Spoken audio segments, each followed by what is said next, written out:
A light magnitude 3.2 earthquake hit 28 kilometers, 17 miles, away from Chalkida, central Greece.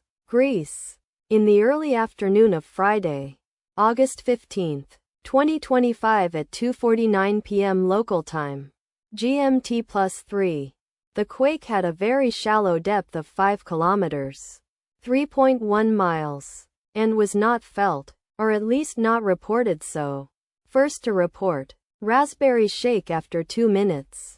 The earthquake occurred 21 hours after a magnitude 3.5 earthquake had hit on Thursday, August 14, 2025, at 5:47 p.m.